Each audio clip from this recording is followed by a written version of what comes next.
How you doing? How you doing? How you doing?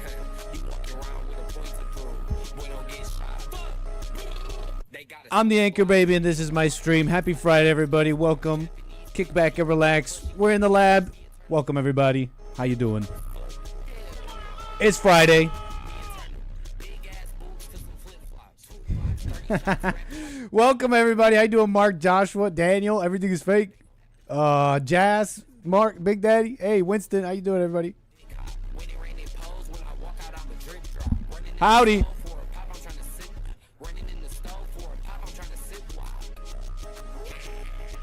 Happy Men's History Month.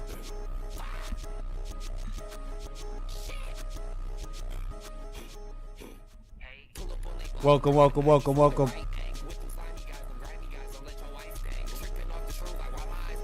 What?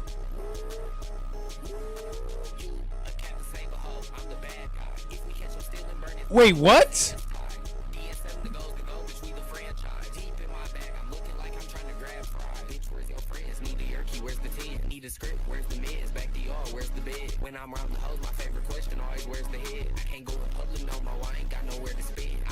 What? How you doing, everybody? Happy Friday. Happy Men's History Month. It's nice to see you all here in the lab. And we're here Friday, kicking it back a little bit. We got topics, calls. You know how we do on Friday. So if you want to call in, the number's up top. That's 844-900-2229. If you got something on your mind, something you want to talk about. Other than that, we're going to be kicking it back. You know, there's a number of things going on. And so we're plenty to get into with all of you today on this fine Friday. Appreciate it. Okay. So let me just move this all around here. Okay. We're in the laboratory. I think we get that. Okay. This is good right here. What can I say? Happy Friday. It's nice to be back here. Kicking it back a little. After getting all that done with Jesse out on Hollywood, that was a lot of fun. And I'm glad to have gotten that out on the last day of White History Month. A little man on the street. So I hope all of you enjoyed it if you got it. If you have not seen it yet, you could check it out on Jesse's channel. Jesse Lee Peterson on YouTube. Okay, a lot of people, you know, they're like, wow. They're like a little shocked by some of the responses out there. Mic check, mic check. Yeah, they were a little shocked with a lot of what's going on. What some people were saying in response to Jesse asking them about White History Month. Okay, are you celebrating? What do you think about it? And Men on the Street. Fun stuff. Great. It was fun editing it.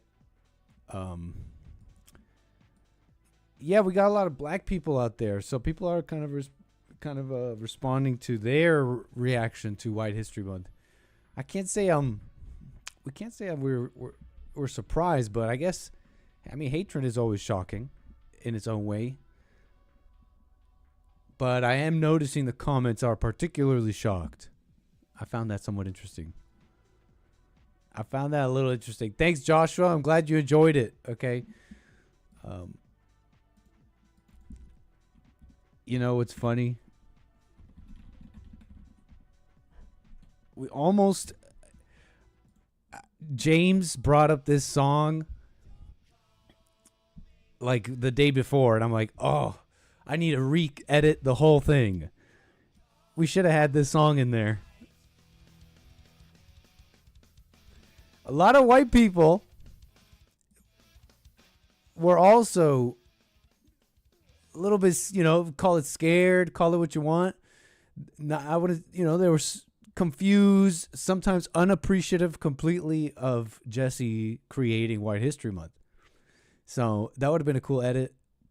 Maybe we'll do a little quick edit, throw it up on X with "Don't Call Me White" with some other footage that I didn't use. You know, there's a bunch of this footage that I had not used. I'm thinking a quick cut of all the white people running away. What are even the lyrics? The connotations wearing my nerves then. Could it be semantics generating the mess we're in? I understand that language breeds stereotype, but what's the explanation for malice for the spite?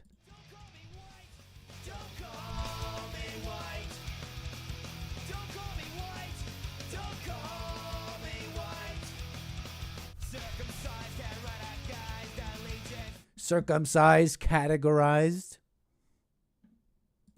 That doesn't sound like a regular white thing to do. But you know what? I don't even know about that. I don't even know how common that is. It's not something I heard about growing up. I don't even think I met Jews growing up. Shout out to the Jews. But I mentioned that too because I heard the singer is a white guy. I mean, a not white guy, a Jewish guy. I mean, at least he doesn't want to be called one. A white guy. Don't call me white. So, you know, you guys watched it. Some of you enjoyed it. Check it out if you haven't. That is kind of an interesting thing, though.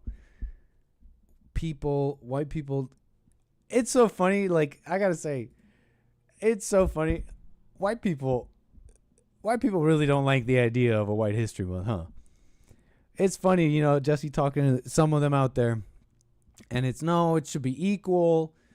We don't need a White History Month. They'll even say, every month is White History Month. And you hear that all the time. Jesse brings up White History Month or something like that. It's White History Month every day. This is a white country every day, blah, blah, blah. But you say it's a white America. It's a white, this country is made by white people. They're like, what are you talking about? This is not a white America. But yet it's White History Month every day. It's white America every day. Which one is it, right? But it's funny, you know, the white people, they'll say that. They'll be like, it's every day. You'll get the people of color say the same thing. It's every day. And I'm looking at the comments and I notice, you know, some people, I noticed this comment actually a few times. Let's see if I can even find one. This proves who are the real racists. Everybody's commenting on that black lady with the kids. You saw her. She's crazy with anger. She's literally nuts with anger. Talking about white people never even cooked. They never even cooked food because they had slaves, right? So they didn't know how to cook food. I'm not against white people. No, I'm not. You're not accepting. Yeah. And Jesse totally exposed her. She said, you don't love them. No, I am calm. I'm talking very calm. Actually, you know, bro, they can't go back. Wait. How can you be a Christian? There. That's the only thing He totally exposes her. People of I do not. I do not love her. I do not. Are you a Christian? What is yes I am? How can you be a Christian and not love white I love Kurt Franklin. I love Juanita Bynum. I love black people How to love. can you be a She got black people to love, but I know that. So people are commenting on that. Let's see if I can even find one of the comments that I kind of wanted to pick out for a moment because it was interesting. I saw a few of these. Look, here it is. Here's one person. Damn, that's actually pretty irritating to know that most blacks do not like me based on the ratio JLP just showed us.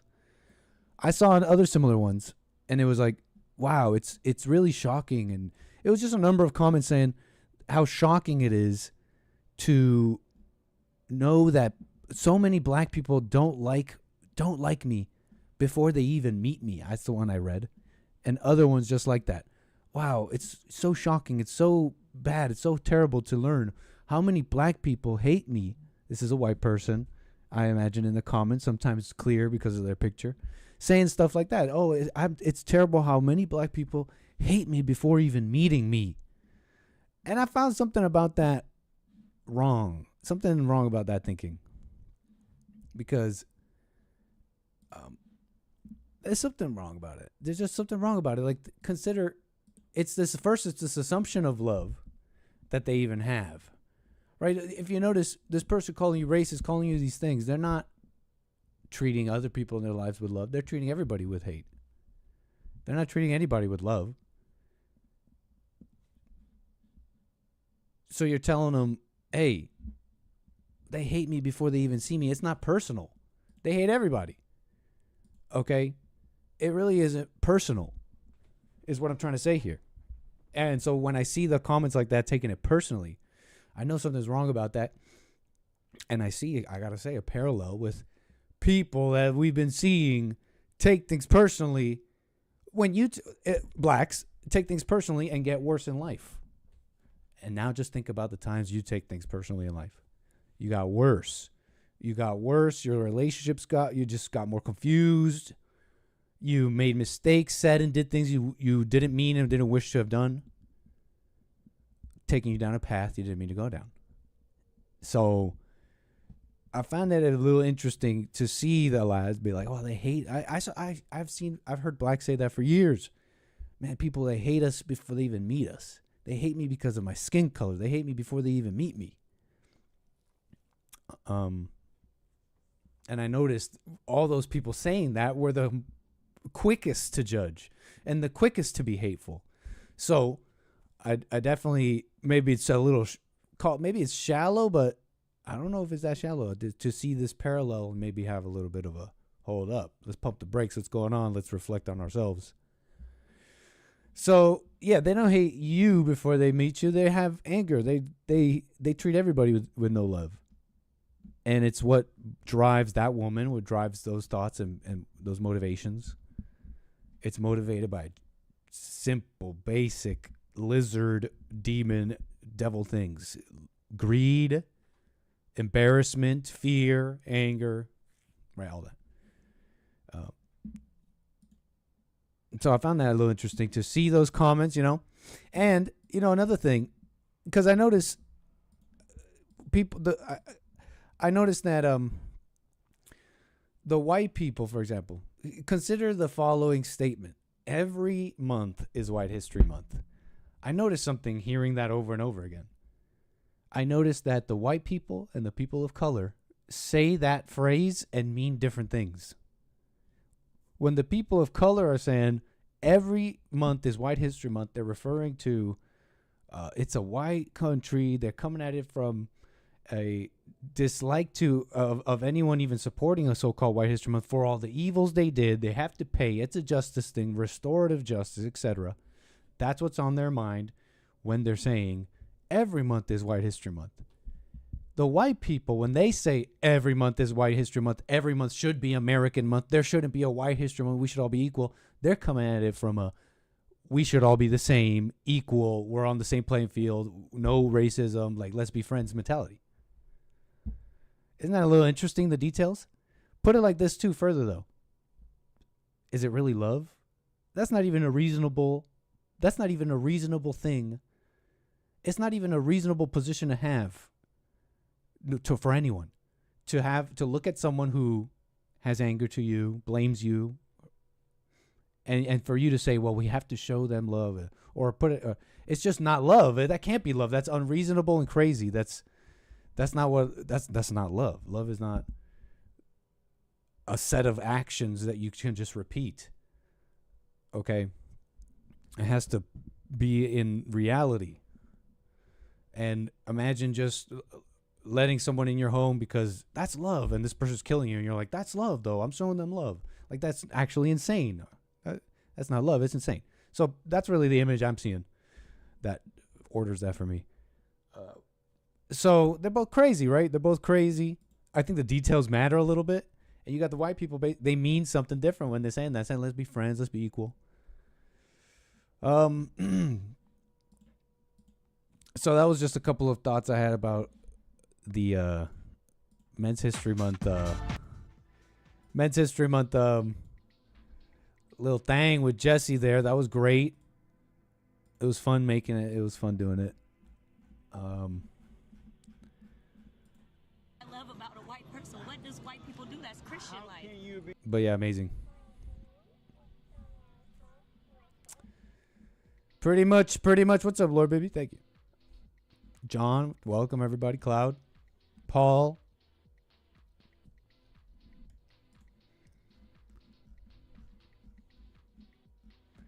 So I don't know how this Rumble thing is working. I don't know if I'm streaming to Rumble correctly.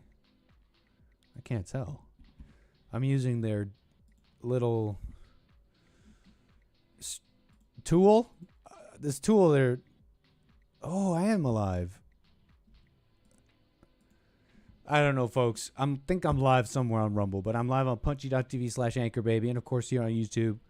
Thank you, everybody. We'll get to super chats and all that. 844-900-2229 if you want to call in. But what else about this? Look, that's pretty much it on the White History Month. It's done. We had a great one. We can look back and then look forward to the next one. But we are here today, right now, with what's going on right now. And that's Men's History Month, huh? So that's very nice. Wow, it's really hot in this. It's really hot right now. Hold on, let me know if this fan is too loud.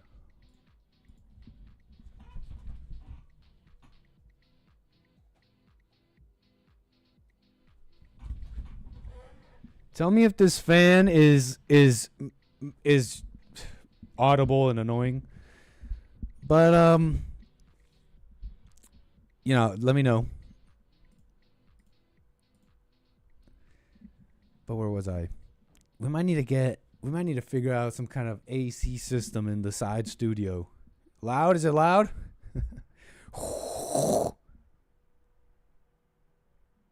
Terrible.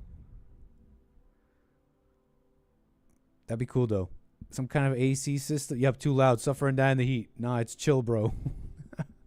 We're going to let a few more people respond. Okay, what do we got next? I do want to do this really quick. Sydney Sweeney. Okay, look, please. Genes. Talk about genes. Good genes. Bad genes. Nazi propaganda. Today is the first day of White History Month countdown. Yeah, Paul. You know what? I just want to drive that home. I forgot to mention, like, just the cool thing about Jesse's White History Month is something I think we know, but Paul in the chat says, I'm all for White History Month. Soon whites will be few and far between. You know, people out there, the whites, they're like, we don't want a White History Month. They want to just, right? They want it to be how they think, like, this is America, not divided, not all this crap. You can't use it against each other. We're just on an even playing field doing the best we can. But Jesse's coming at it from love. He's not coming at it from a, I hate to use this, like white supreme things, like a superiority thing. Not in any way that makes that the center. Because if you have to say you are, you're not. You know? Superior and all that. He really is coming in from just, I grew up in this country. I know the truth of what it was like, who ran it, what it was. And he's just wants to spread that, you know. He knows it's changed like a lot. And it's like, wow, what else? I need to at least pass this along. People won't even know. Imagine like just a generation or two won't know all the things we learned on the Hake Report, JLP show. The Confederate generals were actually sick people. Like, you know, not sick in the head, but like way more noble than you think. The type of people they were. What people were really thinking in the years, in the era where we called it terrible because of these things, right? We painted broadly so easily. Slavery. All these things we kind of learned, these fascinating little aspects of the society we grew up in, will disappear, you know. So nice, Paul. I agree. And Jesse's coming in from love. And some people out there, you know, some people are like, we don't need one. Jesse's telling them though, but they're erasing it, right? Yeah, but we don't need one, right? We're equal. But that's why we need one, because they're erasing it. Yeah, but it's like we should all be the same. But they're making all their history months so it cannot be the same. Yeah, well, you know, you make a point. So we have to remember to love the people who created an amazing country that he loved and grew up in. Well, you know, when you put it like that. So that's another thing I want to keep going. Well, let me just stop right there. I'm sure we would all love to spread that too. Whatever message Jesse has of race, politics, it's really the underlying love about it all that makes it all work. So it's eye-opening.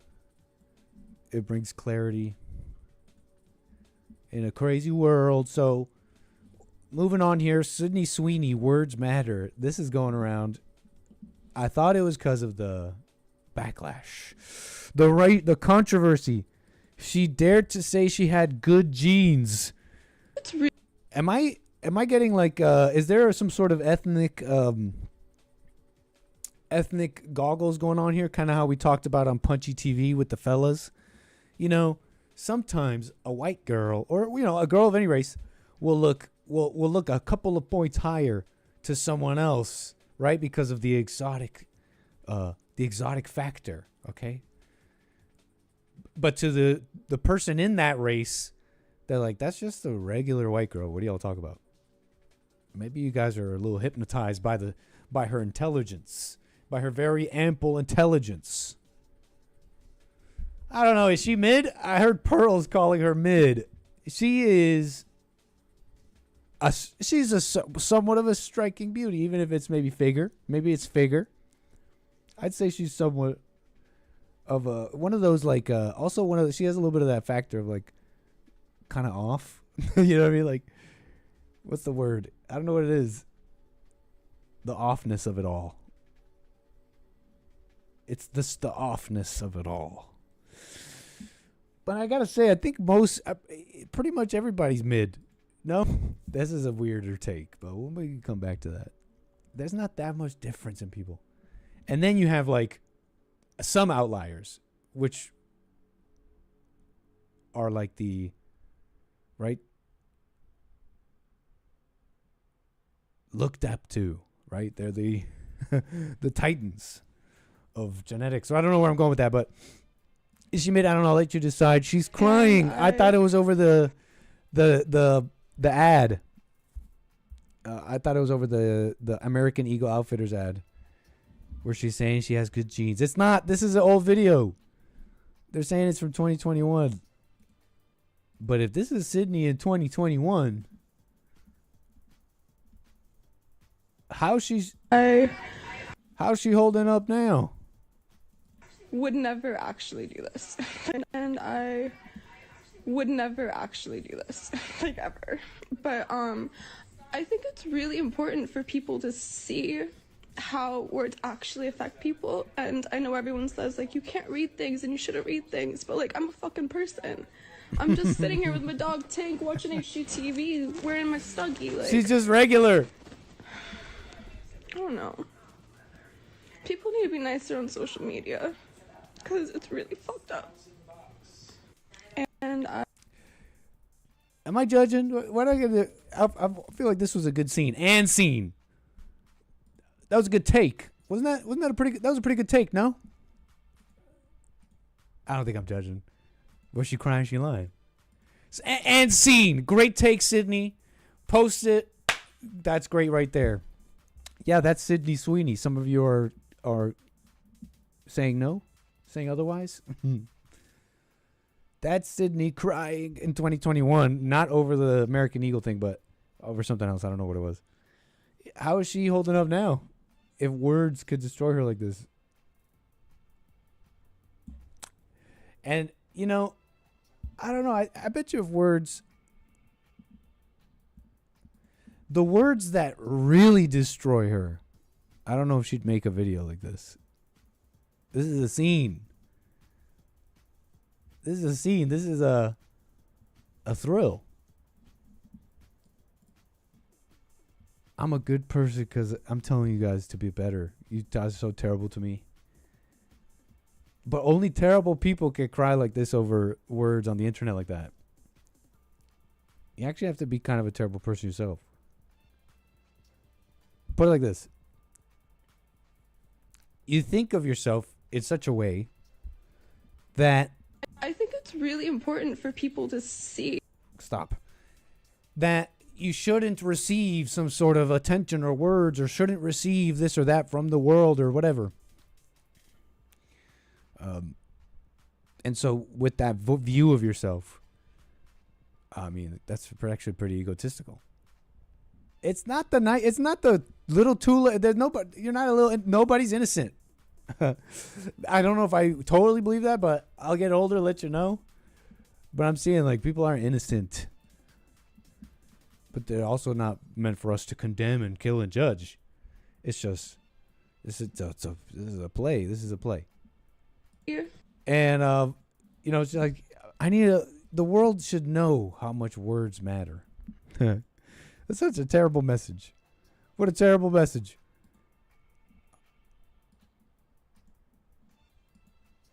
Imagine if words just didn't matter. I wonder what kind of life we would live. What kind of life would we had if words didn't matter? Do you guys think about that?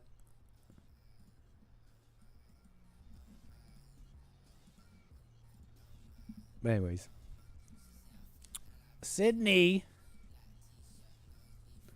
I think this is why race mixing is wrong. By the way, check it out. The following is probably a good reason why race mixing is wrong. This lady. Maybe I'm like some kind of communist over. Okay, no, actually, I don't even know where I'm going with that. I was trying to make some kind of joke about being a total authoritarian, or I meant maybe fascist, about marriage and race. I don't really feel that way, but put it like this. I was just trying to be humorous about this lady here crying over Sydney, right? She's like, it's disheartening. I really don't think they truly want to get it. I saw that Sydney Sweeney stuff today, and I got tired. And she's crying on social media. She's like, don't you guys see how they really hate us? This is proof. It's true. They hate us. I don't know why. It's just so blatant. I keep thinking that people just are not gonna believe us until we're hung out there. But then even then, I feel like they'll be like, is this woman married? If she was busy, married to a black male, maybe that's all you can get, and you make babies, you know what I'm saying? Like, I'm not telling you to go out and do that. I'm not saying it's good or bad. I'm just saying, imagine, would she be crying about Sydney Sweeney on the internet if she had a husband and just something to be distracted about, right, in life, trying to live life? This is what I'm getting at. And this is maybe it's like, this is why race mixing is wrong. Maybe this is why immigration is wrong, or maybe something like that. It's been a nuke. It's been a bit of a societal nuke, and the ladies like this have to compete with Sydney. So they have to compete intra-racially. Is it intra-racially? No, that's within the race, right? They have to compete extra-racially. I don't know, I'm making that up. They have to compete with the women of other races. You see what I'm saying here? And it's a mess. It's been a mess. You're messing with the levers. People are being left out. It's just creating more chaos than there already is normally. You understand what I'm saying here? The bluebird with the blue. No. Put it like this. It's not even about not being able to compete. It's just there ain't enough already. So now you're already skewing it up. There's already not enough of people's dreams coming out how they want, right? Extra racially. Because she's a pretty gal, in my opinion. Right? need to see from the good whites. She's a pretty gal. Where I said I need protection. There should be no reason for this, for her being on the internet doing all this mess. What the heck is this? Sydney Sweeney is not attractive. Weighing on Some say in the chat. this, but here we go. It is so And like difficult this to one, grow up. she's pretty, right? I really wasn't gonna weigh in on this, but here we go. I'm saying the brown girl. It is so difficult to grow up. I'm sure many a brown man would see her as a fine woman. Okay? Person of She's not too happy about the whole... She's a little bit more explicit here, right? Y'all have white Eurocentric beauty standards. I really wasn't going to weigh in on this, but here we go. It is so difficult to grow up as a person of color, specifically a woman, and view yourself as beautiful in any sense of the word, growing up in this country. I remember growing up in a predominantly white community, wishing myself out of this body, out of this culture, take my name, if it meant that I could wake up blonde-haired and blue-eyed, never having to explain who I am or worry about being accepted. That is why this American Eagle ad with Sydney Sweeney is especially off-putting. There's a lot of rhetoric right now online about the political ideologies that this represents, and I don't discount that, but for me, I can't help but think about the 13-year-old brown girl who gets all her denim at American Eagle, who already struggles to see her beauty and worth in a world that continues to value white, Eurocentric beauty standards, which I naively thought by this point we would have moved the needle on. This woman is not pretty. She looks like an Indian boy with a wig on, but a pretty Indian boy with a wig on. Look, she would be a fine wife for an Indian man. Look, you guys are off, okay? You think it's a trans? Okay, come on. Come on. This is a pretty Indian boy with a wig. Come on. This is a pretty woman. And they have shoulders like that, man. It's just how it goes sometimes. This is what I'm talking about. You're not Indian, maybe. And I don't think you have to be Indian to understand. Okay, you could think other races are attractive. Maybe it's the taboo. But look, it's like, look, Nick, stop talking. Look, most women look like guys, but with makeup on anyways. Come on, let's be real. It's like there's not much difference. The details matter. Don't get me wrong. It's just a couple of degrees, and you go from masculine to feminine. Don't get me wrong, but that's a pretty boy with a pretty boy. Look, she's a woman, but look. All I'm saying too, look, but by the way, the real take. By the way, thank you, Hake Report. Keeping it spiritual. It's a man. No, that's a woman. She's afraid of the young 13-year-old girl who is going to be buying American Eagle denim and wishing she was blonde and all this crap, right? That's really that evil thing, that evil identity, right? That's where that's really where the lie comes in, the lie to overcome. But where was I? It's really not about white beauty standards, Even in America, she could find somebody like her, but it really is where this is coming from is a jealousy. It's a jealousy of, and I'm kind of adding to this a little bit because of anecdotes, but I do have some data here. I don't know why. Why do I know multiple Indian women growing up over the years in Canada that were pretty much mad that they couldn't get a white guy? That the white guy that they really liked didn't show them attention. I remember race coming up.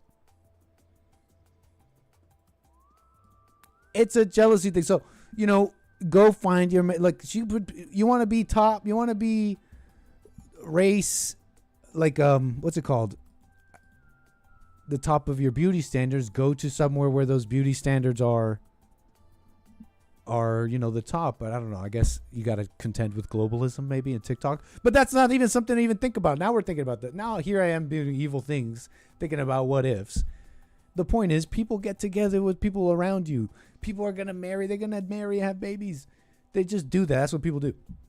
So this lady shouldn't be mad because when she's around people, I kind of see how she's dressed. I knew Indians like this, kind of a little bit more money. She's around people with money, and they don't really, they don't really like her like that.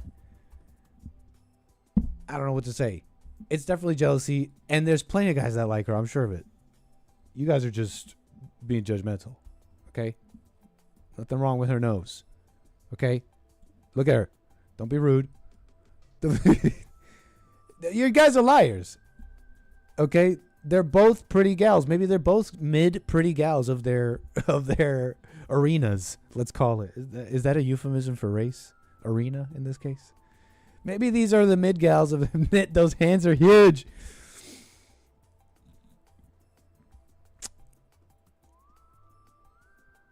Hey.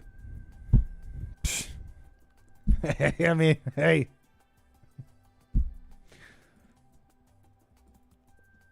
All right, right? Okay. Who do we got on the air? Who do we have on the air? We still don't have 13 blue. Oh, no. Mic check. Who do we have on the air?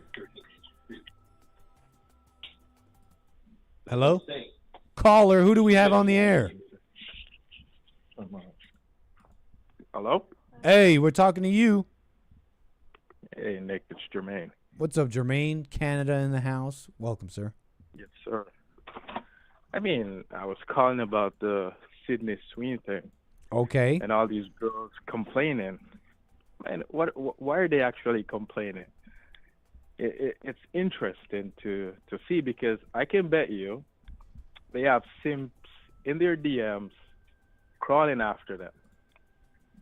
So why are they on the internet crying? You're saying those women complaining That's have... a real question. Repeat what you said? I'm saying, right? They're on the internet crying about the beauty standard and how they have to live up to this standard, but they have all these simps in their DMs, I'm pretty sure, crawling after them. But they don't want those guys, right? They want Yeah. the top guys that they consider these guys would go for, these beauty standard of women. So that's really what they're complaining about.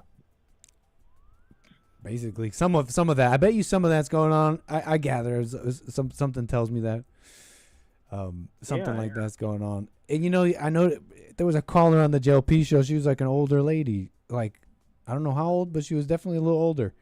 Divorced, went through like a plus 20-year marriage, kids, blah blah blah. And she's like, and then she throws in out of nowhere, and so I started dating again, Jesse. And like that, you know, that's the easiest. What I'm simply trying to say is, like, a woman could get a date, you know. I guess you could go through marriage, you could do it. We didn't get to see her, maybe she's fine or something like that, but it's definitely not a difficult thing if you really wanted to make it happen for a woman. I think it's just not what you'd want. Exactly. Was this the lady from Florida that lives on the beach? I can't remember. Something like that. Yeah, something like that. Yeah, I think that was the lady. But Jesse made a good point. She's just with this guy because she doesn't want to work and she wants to live in Miami on the beach. So it's kind of crazy. So she has no love either. That was an interesting situation. Yeah, she admitted that explicitly. I mean, she put that first. She's like, yeah, no, I really want to be on the beach. And I love him. Just so you know. She said that second, but she said she loves him. So what a mess. Yeah, man. These beautiful ladies, yeah. It's interesting to see them cry on the internet. And you know they're lying when they're complaining this much. It's probably because, I mean, they probably have their agenda to get their views up too. You know, they use it at some point, and they're talking about I don't remember if they use the term racism too, because it's because she's white and she has blue eyes. Now they're crying racism. That's crazy, man. Dirty game. And it's definitely not pretty. Jealousy is a nasty look. Yeah, and you made a good point too when you were saying that, you know, maybe we shouldn't race mix then because it's leaving out these women. But I don't think it's a good point that now that I'm thinking about it, it might be a good point that we don't date others outside of our race, right? Well, then we'd leave more options to these women, but I don't know. It's just that there's no love in the world, so it's like it's hard to say, right? That's really the answer. You know, it's like, imagine if men, just the black, you know, the men of their races, just, I guess. Wow, where am I even going with this? This really shows how little we understand what marriage was, what God ordained. We're maybe a far cry from what it was. The proof isn't the way I'm speaking about it, but you know, maybe. Put it like this, it's not even like, oh, you're leaving them out, but just imagine if the men really just, I want to make a marriage, and I heard marriage is right, God ordained, and I'm here to attempt to love this woman and bring her out of hell. It's not even about leaving them out. It's like, oh, I really just want to love. Imagine if they tried, or something like that, right? You know, it's really less about race is what I'm trying to say, but. Yeah, I totally understand what you're saying. That's why I called JLP and asked him about that question, that what is one thing he loves about a woman? Oh, I think I heard that. Yeah. So that was the point that I was getting at. It's that we thought we know what love was. We thought we know what marriage is. But it's all of the fleshly desire. We don't even love each other. It's just the desire. Oh, she has beautiful eyes. She's white. Exotic. Oh, I love her. But you really don't have any love for her because you only want her for your own Yeah. contentment and for your own usage. That's the same way she just wants the beach, the stability, whatever you want to call it. We're like we have agendas. It's a motivation. We call it love. Yeah, it's amazing to see, man. I love what you guys are doing because without it, I probably wouldn't find myself here learning and be working on myself and being better, you know?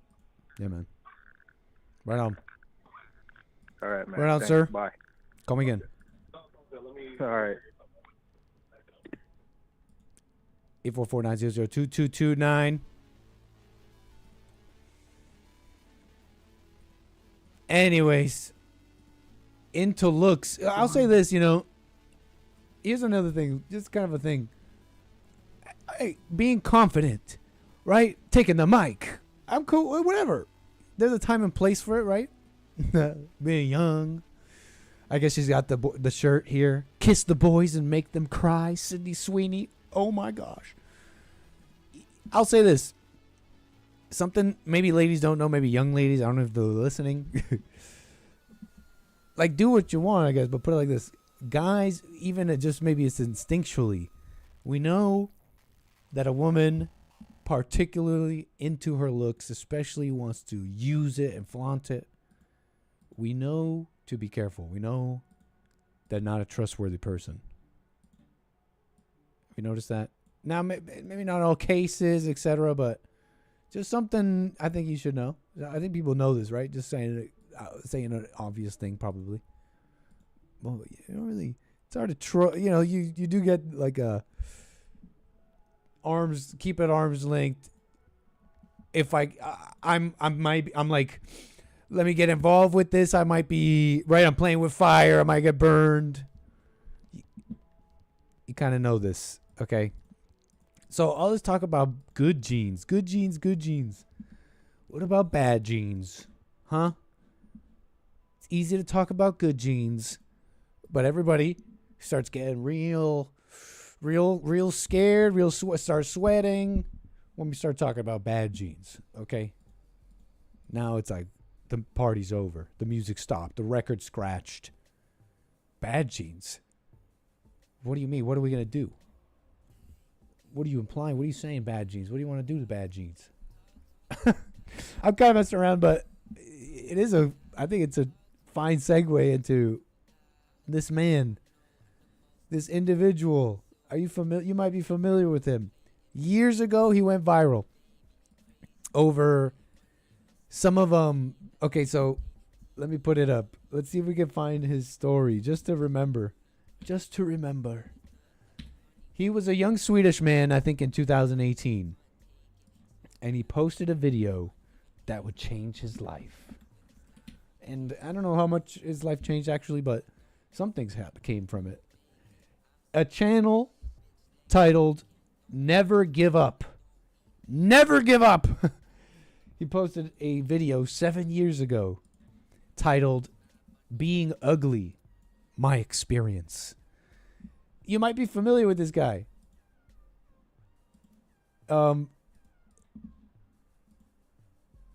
This is him. I forget his name. Let me get more information on him. I forget.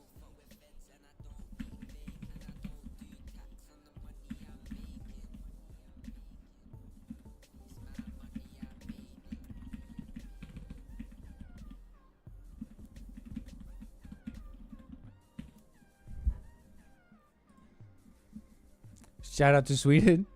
Thank you, Internet Manster. Always a pleasure. Oh, I am getting chats on Rumble. Nice. I think. I must have did something wrong. Thank you, Punchy TV subscribers.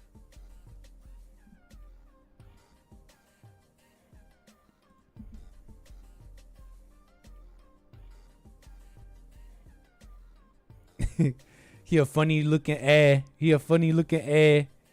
dog. Is that what you think, sir? Is this a funny looking Enga? He's a Swedish boy. Let the Swedish boy say Enga. Let the white kids say Enga. So this is Being Ugly, my experience. Talk about bad genes. How's that like? So first of all, this is my microphone. It's quite broken and Broken. I forgot about. Yeah, I love how the Swedes talk. Actually, I've been drinking a lot of this right now, so I'm sorta drunk, and I'm feeling really down, like extremely down, and I will tell you why. It's 'cause my entire life I've been treated quite bad.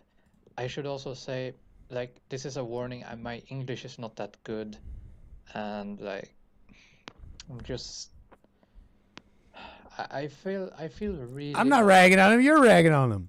alone, and I felt like I was gonna search YouTube for people with the same issue as me, and that is being really unattractive. And I've been having lots of issues with that, because every video I come across is with a really attractive or normal person, and they have no idea how it really is. So first of all, right now I'm putting up quite of a show. So if you think that I look pretty good right now, it's because I'm doing my absolute best to show you that I look good. This is him looks maxing. Also the cam. So first of all, Just cut your hair, bro. Just look better, bro. Just work out, bro.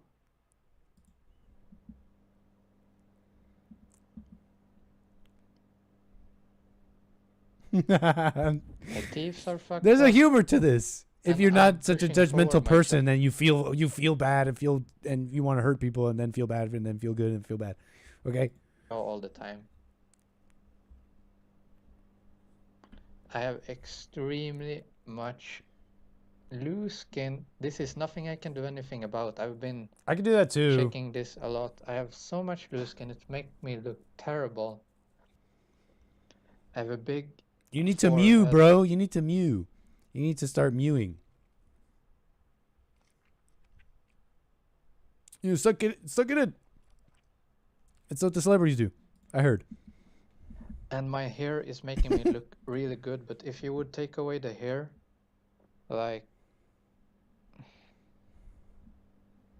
I got pretty bad posture, have a really big bulky nose, and my lower lip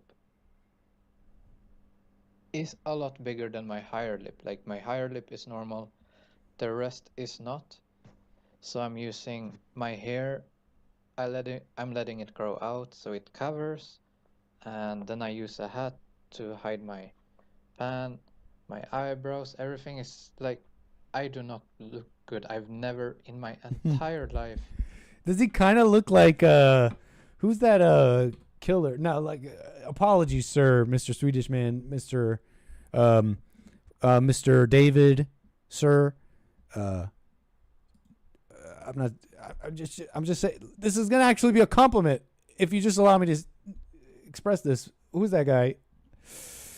He's the guy they make the Chud meme out of. Chud meme, real guy. Okay, you know the Chud meme, the Chud Jack.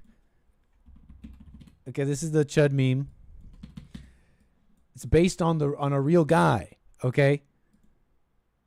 This Chud meme, this character, is based on a real guy. It's based on this guy. Okay, this guy. This particular guy is a little bit infamous for terrible things. Patrick Crucius. You might remember him. He did terrible things. 2019 El Paso Walmart shooting. Terrible, right?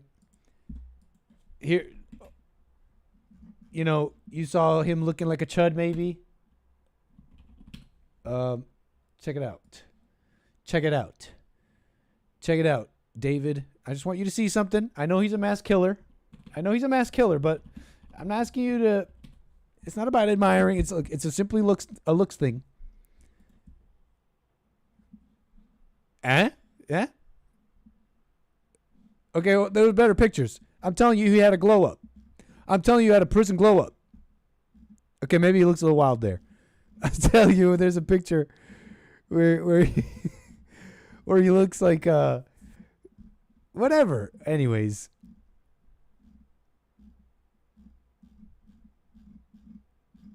Patrick Crucius.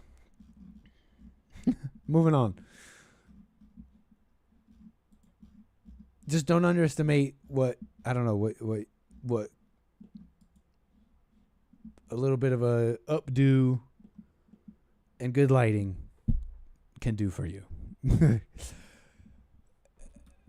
Had anyone telling me I look good, if I look from this side, like this, push forward my jaw, maybe on cam I look a little bit better, but people in person, they see my nose, they see my lips, they see my tooth, they see everything, they see this, they see that I'm not looking that good. I get so much critic, and I'm gonna tell you the story of my life, how to say it, of how I've had it. And also I should tell you, I may look quite bad, but there are people that have it hundreds times worse. So I'm not comparing myself to the worst of the worst. I'm just here to tell. I think we can look at him and think, there's still something. Something to improve, I guess, but I wouldn't even say that, because I think about all the men in his age group when this came around. It is pretty normal. Yeah, compare him to a man when you see him in the movies and maybe his father and stuff like that. Yeah, they dress differently. But he really is a regular guy. He really is normal. Like this, there really is not. I really think it's just like pretty much mid-normal, huge group of pretty much everybody. It's like a huge group of everybody, and then a little group of the Excelsiites, the genetic phenoms, right? But pretty much everybody is like normal and mid. And then you can like look really, if you're a woman, you could really play with that and play with the men's desire, and now you got globalism and you got this exotic thing going on. You got different things going viral. You got like little Mexican chuntis going viral because it's just like a different look. That's my theory about the social media landscape, kind of rambling. But it's normal. Look, it's a funny thing because this guy ends up, look, I'll tell you the twist right away if you don't remember this guy. Yeah, he gets a girl. He does get a girl. He posts this and some woman comments saying, I actually think you're kind of cute, to be honest. I mean it. This comment led to further communication, and it turned into a marriage. It turned into a marriage, bro. What the? Never give up, bro. Never give up. Never give up. And he's still posting. Huh. Yeah, he still posts. Pregnancy time lapse. She's making babies. They're making babies. She looks a little swarthy for a Swede. I mean, but so does he. And I say that simply because he's not blonde, right? That's definitely not a swarthy person at all, right? But I heard that at one point there were not even any dark-haired people at all, like in Sweden. So if today you're like a brunette in Sweden, you're probably, somebody came in. Somebody came in to the country. But I remember this going around, like this was like, wow, this was years ago. And it's funny that this is coming back up because of the Sydney Sweeney good genes thing. I remember this being like, wow, this is a nail in the coffin. It's incels are wrong. This is retarded. You can get a girl. I don't know if this is a good representation. I mean, you had to post a video and have 25 million people see it. And then one woman saw you as attractive. That's the numbers game, baby. But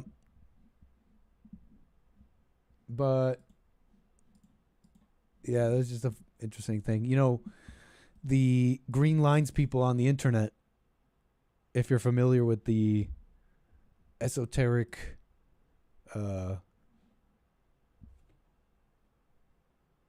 what's the word here? Superstition. My boy's leaning in. Our boy's leaning in. Not good. Not a good look. I can't say beyond that. What do I know? But if we believe in the superstition, it's not, you know, millions of views.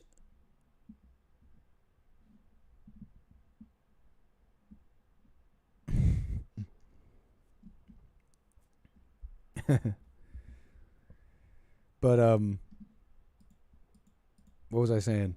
Leaning in.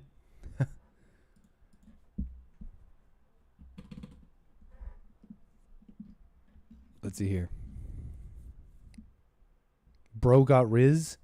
If he goes to Colombia, they'll call him a 10. That's true. But we're just, I don't even know. I'm not saying much. I'm just saying that genetics is a funny thing. And we are all eugenicists. We are all Nazi eugenicists. Okay? Mengele level eugenicists when we discriminate each other. I mean, what, are you going to marry just anybody, ladies in the chat? Didn't think so. Didn't think so. I didn't think so. I'm sure you'd be quite discriminating. In fact, I think it's the main thing. I think it's the main thing. Look at all these women with guys that ain't ish. They ain't ish. But they can fight or something. I don't know. You know, some guys, all they got is, it's too vulgar actually to say. But some guys only got two things. And there's a whole bunch of women out here shacked up with them.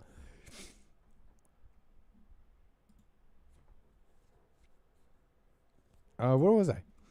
Jeans, just a humorous little theme here. Good jeans, bad jeans. The good jeans, the bad jeans. But yeah. The Green Lines guy saying, if you're an ugly guy, just get 12 million girls to see your face. Problem solved. There you go. We should totally give women all the keys to exactly how, rearing children comes about. Just give them total control of that. Maybe that's, I don't know if that's, would that create a strong populace?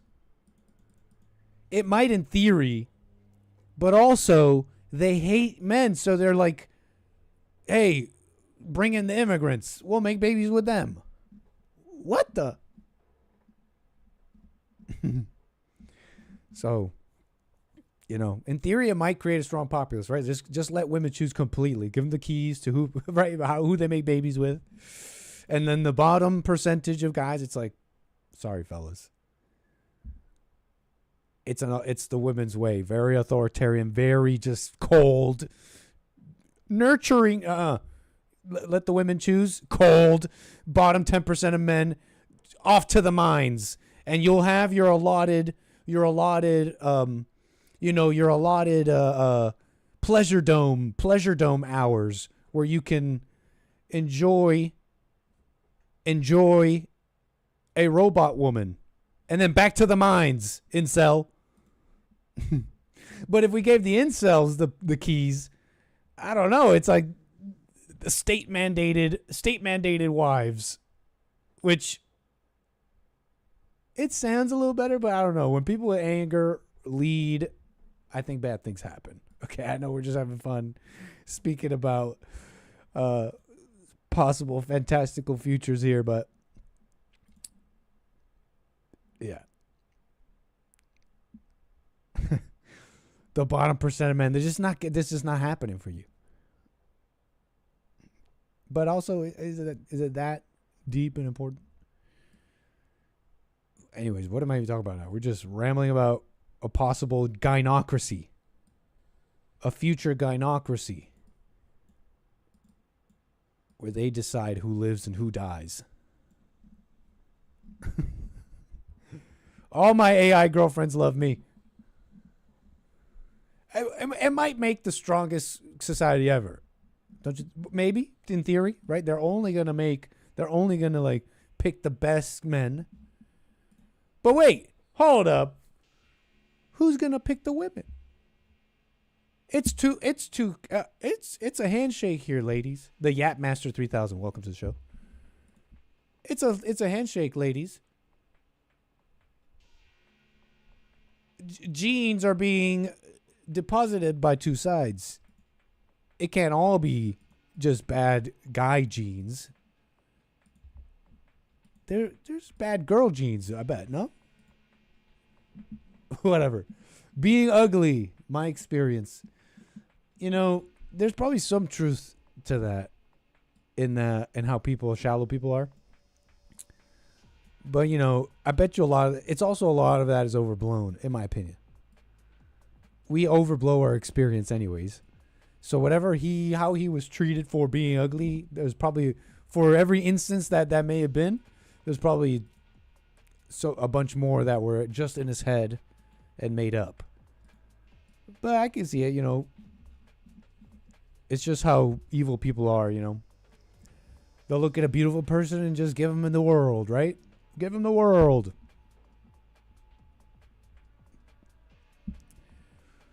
It's not something to fret on, because the ugly person has their challenges and their own things too. It's not like they're a good person, ugly on the outside but pretty on the inside. Hey, it's a crapshoot.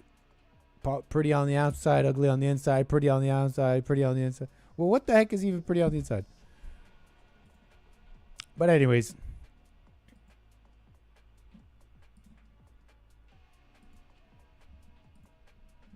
Bad genes.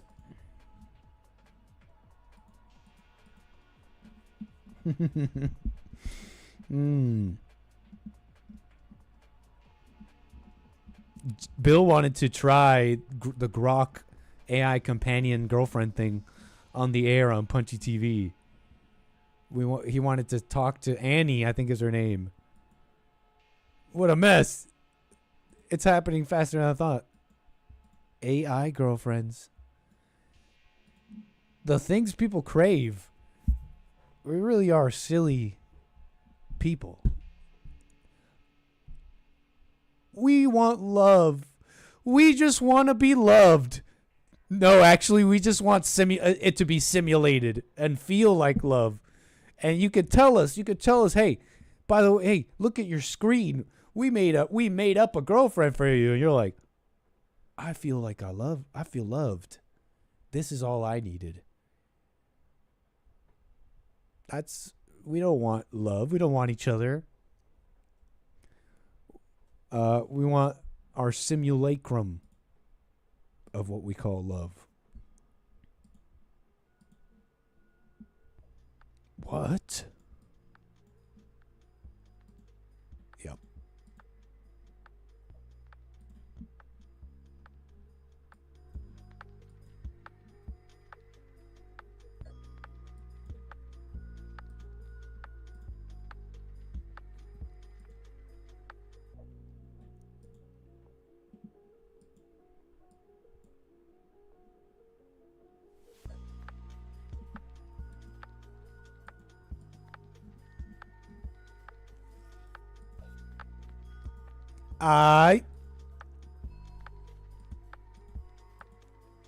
Thank you, Leo Gonzalez. Appreciate it.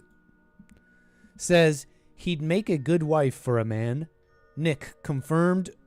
I don't think I could say that word. Connoisseur. Are you talking about the Indian lady?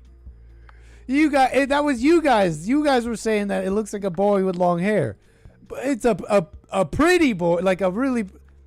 Come on, like a pretty one, meaning a girl. I meant girl. That's what I meant by saying pretty boy with long hair. You guys are saying pretty. Oh, that looks like a pretty boy. You're not saying pretty. You're saying just a boy with long hair, but a pretty one because that's what girls look like sometimes, right? Essentially, They're boys with like just a little bit of difference. Some makeup. It matters. Okay, we already did this. Thank you. Thank you, Leo Gonzalez. Appreciate it. Quoting me. Don't clip that. Don't clip that.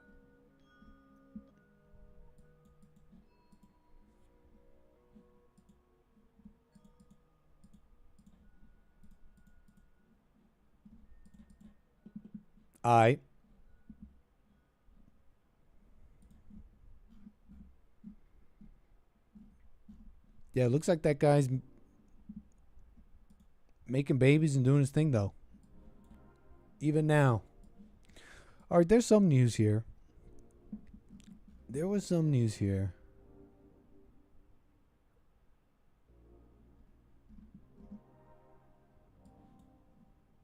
Palestine, Gaza. What? Gaza, Palestine, Gaza.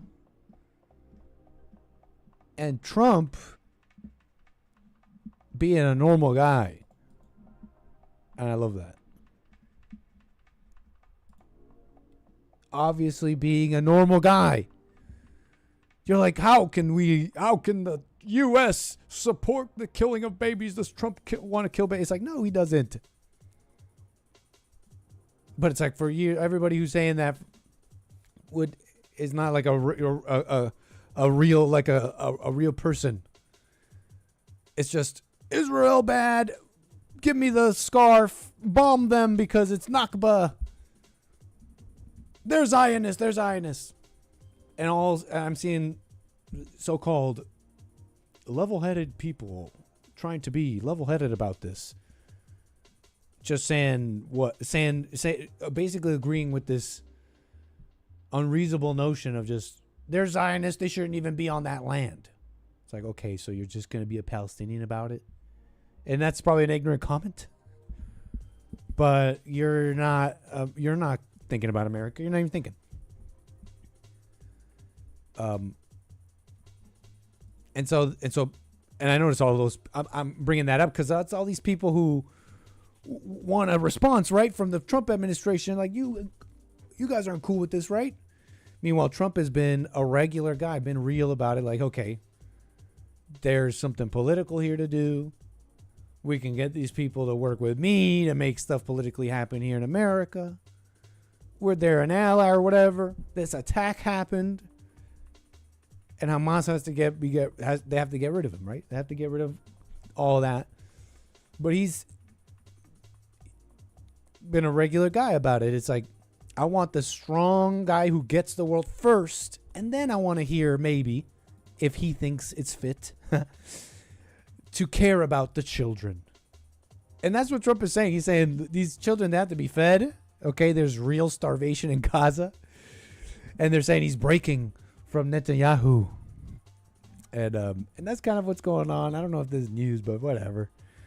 It's a terrible thing, you know. I think if you ask most people, they don't want war, starvation. So that's an easy one to say, and you can sleep easy or some crap, knowing that the anchor baby thinks the same way. Some people really care about, having the right opinion or something. It's like, yeah, I don't want babies dying and all that. But, that's easy, right? Just looking at something, an X post on the internet and just going like, hey, Gaza, hashtag da-da-da, and then you go back to your life. There's people dealing with this, right? Netanyahu, Trump, and these various groups that want what they want. Some are strong men, and what are you just going to hashtag your way out of it? Like, there's real things going on, real kinetic things happening, deals that need to be made, etc. So where am I? Look, they're saying, though, that these kids have to get fed. Special Envoy Steve Witkoff and U.S. Ambassador to Israel Mike Huckabee are scheduled to visit Gaza today.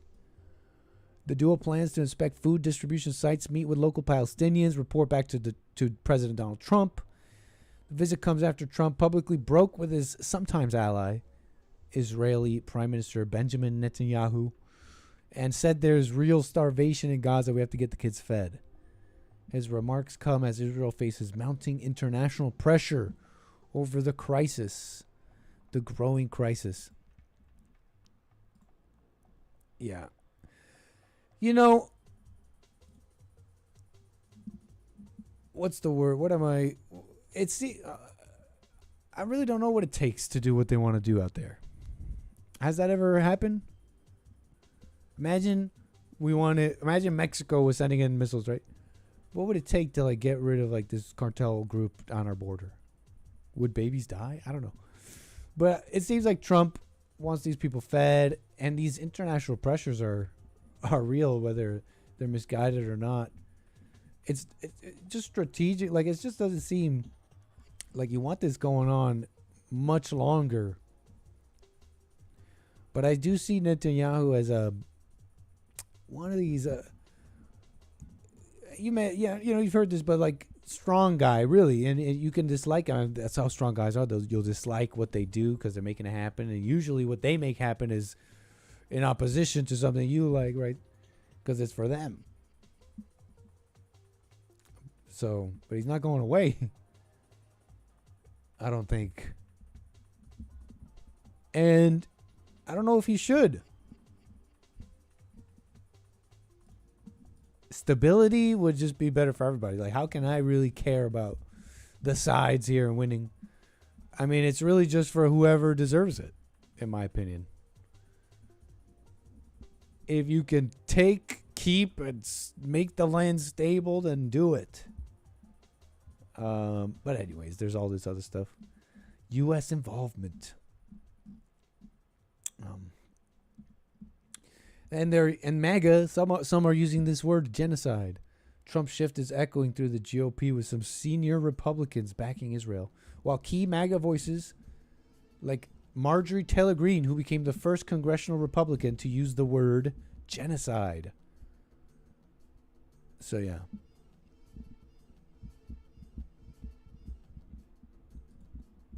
Yeah. That's a bit of the news, I guess. They're going out there. Will there be peace? Will there be peace? Terrible thing. But, here's just one more on the news, and then we'll get to calls.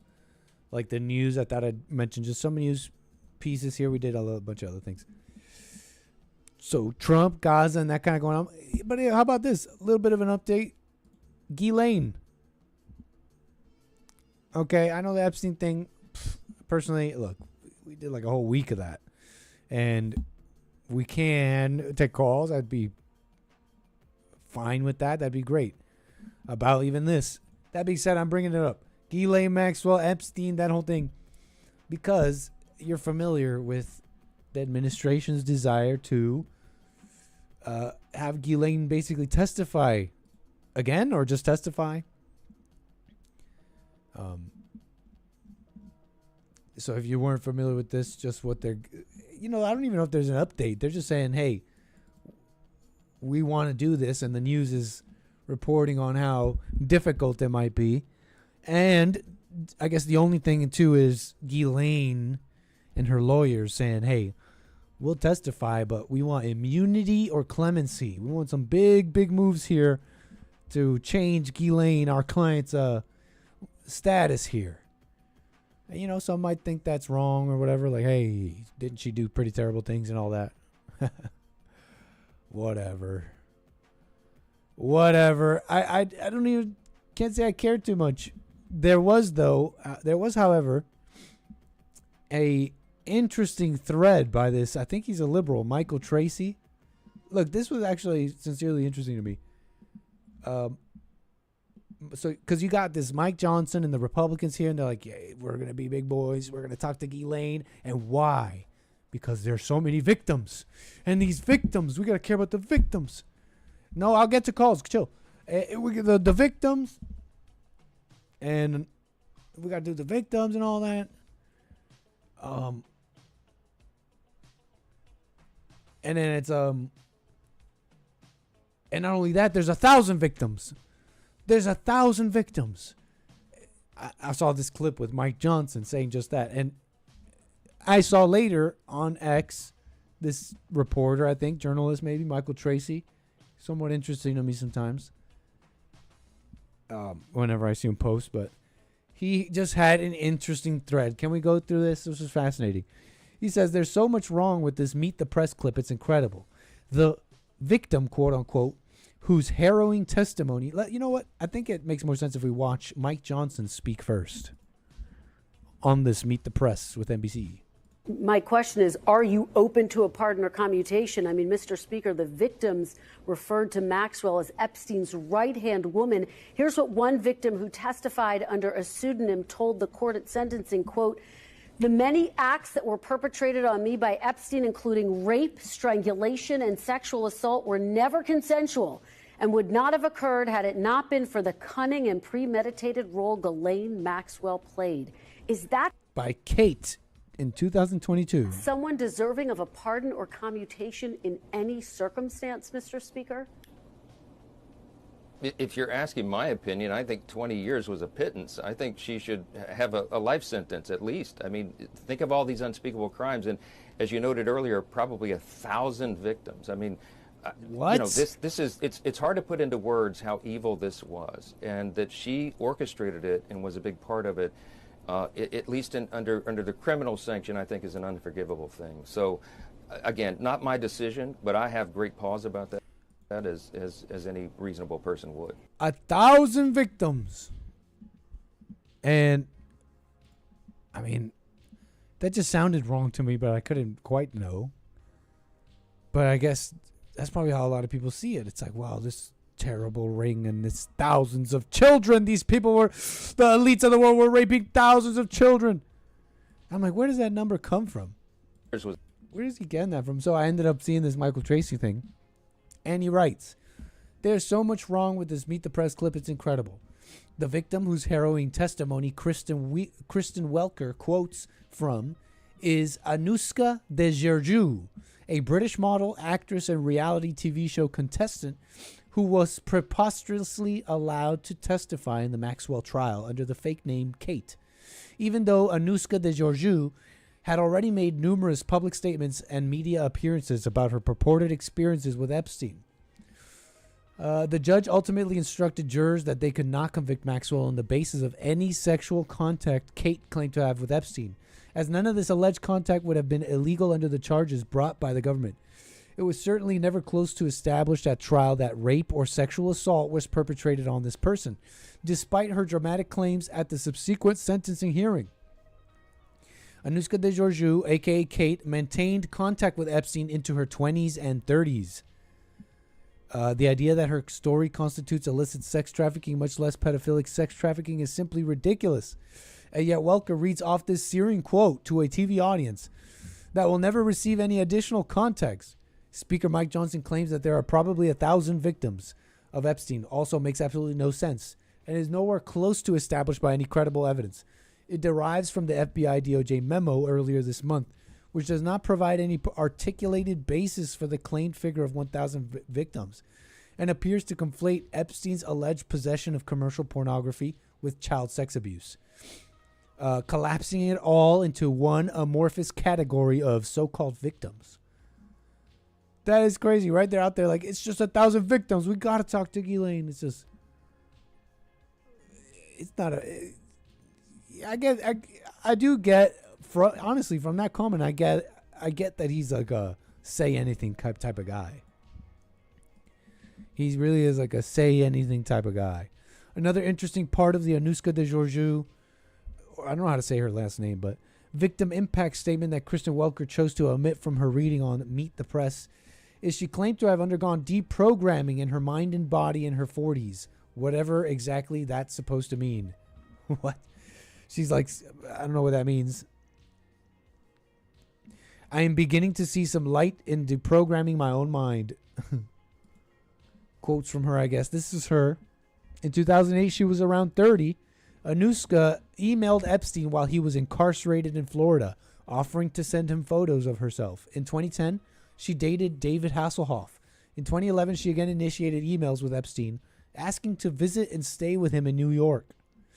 See, everybody got mad at Jesse, and it's true. He's like, those people wanted to be there, Pretty much all those people, they traveled there. They went by train, by plane. They wanted to be there.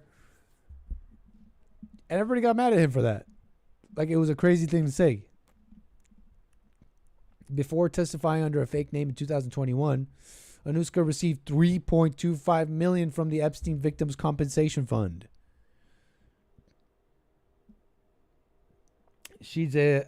Now she's a certified life coach and has a podcast. I probably sound like Anushka. No. If I'm not aware. Okay, read the article below. Okay, so that was him. That's Anushka for you. I found out something kind of interesting about the realities of the situation, okay? And then you have, and it goes, the lie goes deep and all the way up. All the way to the, who's this guy? Speaker of the House to a TV audience saying thousands of victims. You know? All these machinations and hierarchies are false. They're just simulations. Expert, journalist, Speaker of the House. They're just people who can have wrong thinking. Anyways.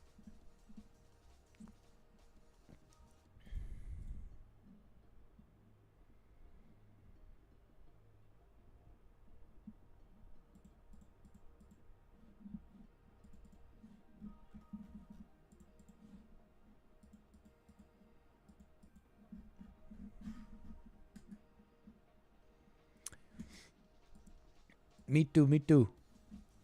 Onta me too. Hashtag me too.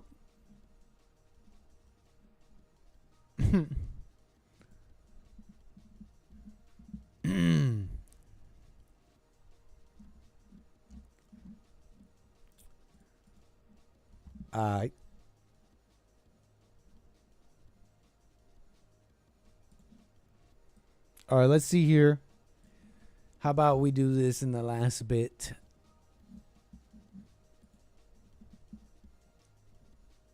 Actually, we got some calls here. How about we get to some calls? Maybe we'll do some Discord viewer content in the last bit, and then amazing Friday. But first, I believe we have Linda on the air. How you doing? Hello? Oh. How you doing? I think this is Robert. Hello? Hey, Robert, how you doing, sir? Hey, Nick, you have me on your show? Yes, sir. Live on the air, man. Thank you. Okay, so you would have me on your show. You're on my show right now. Well, thank you, brother. I mean, you don't have to. Well, line's open for the folks. The line is open for the public. And so thanks for your Hey, man, I've been calling for like the last 30 minutes, and I don't know what's going on with the electronics and all. I'm not blaming it on you. I'm just saying, if you tell me, Nick, never call me again, you don't have any fight in me, brother. So you know. But why are you bringing that up? I'm not thinking that. You're welcome to call, man. Go ahead. Well, no. You take my call. You take my call, sir. And if I didn't want to, I wouldn't have done so already. So no problem, man. Go ahead. Yes, sir. And appreciate what you're doing. I saw that interview on the street. You took, I think you said you and Jesse and the probably a Derek. couple Marines, right? Oh, yeah, Derek. And of course, the countless Marines in the hidden away. In the security, in the plainclothes security. Plainclothes, exactly. You got the right idea. I'm a bit of an operator myself, sir. Let's go. So listen, dude, bro. Okay, you were showing a mountaintop, right? You had this beautiful. This is why I called in, Nick. Mm-hmm. You were showing on your show. You were showing this mountain. Is it Mount Fuji? Like there's a couple of them. It's Mount Fuji, That's right. And then there's one in Africa too. There's a mountain in Africa. What is it called? I can't even. There's a couple mountains like this. that are just, gosh, I need to look up the one in Africa. I forget the name of it. But yeah, Mount Fuji. Okay. So, Nick, if you were to bring up an image of Mount Fuji, like I think you had it up there. Yeah, I think you're talking about like a desktop background I had, but in fact, I think I have that exact picture. Yes, sir. Mount Fuji. Yeah, right. Yes, it was a Mount Fuji. You're absolutely correct. Background. Let me open that up. Desktop background or a real mountain. I don't know, guys. I mean, the desktop background comes from somewhere, right? We're Okay, looking at it so now. We're let's- looking at it now. Did I tell you what my topic was, sir? No. Flat Earth. Oh. Help me understand. Robert, every time Robert calls in, I don't care if I call in about anything. Robert's topic is just flat Earth. Forever. So what's Okay? Mount Fuji have to do with flat Earth? So, when you take my call, Nick, which you don't have to do, and I appreciate No, don't worry. But you already did that. Just You already did know. that. But okay, I got Okay, you. Just know it's always flat Earth. everything you're And saying so- leads back to flat Earth. It all leads back to flat Earth. Well, sir. So if you viewed a mountain if you were to get far enough away from a mountaintop, right? Would that mountaintop not start to bend over the curve of the earth? Like if you get far enough from a mountain, yeah, Yes, sir. yeah, you would eventually But- stop seeing it because it's past the curvature. Well, you eventually stop seeing it because you can only see so far. The amount of water in the atmosphere is ridiculous, folks. I mean, you're trying to look through water. Okay. Yes, sir. No matter how far away you view a mountain, what I want you to know, Nick, as a very intelligent young man, is it will always be pointing straight up. And it shouldn't? It shouldn't. Unless you're on a flat earth. Well, I'm not understanding. That doesn't quite make sense. Listen, Nick, I don't understand anything either. My little bro, my little younger brother. But put it I like mean, this: if there's a you look at mountain a in my mountain- view. I start going the opposite direction, looking at this mountain. At some point, this mountain is supposed to not point upwards. It seems to me Well, what that you're even on implying- this globe Earth, at no point should this mountain ever point not upwards. In fact, the moment it stops pointing upwards, Well, I don't know if the exact moment, but it seems to me in my mind that the moment it stops pointing upwards, you would stop seeing it because now it's bending past the curve. So if it did bend back on the curve of an earth, you would see a mountain bending away from you the farther you got away from it, right? Possibly, I don't know because So because it's like we're talking about a huge mountain and perspectives. I don't know how that would work. Okay.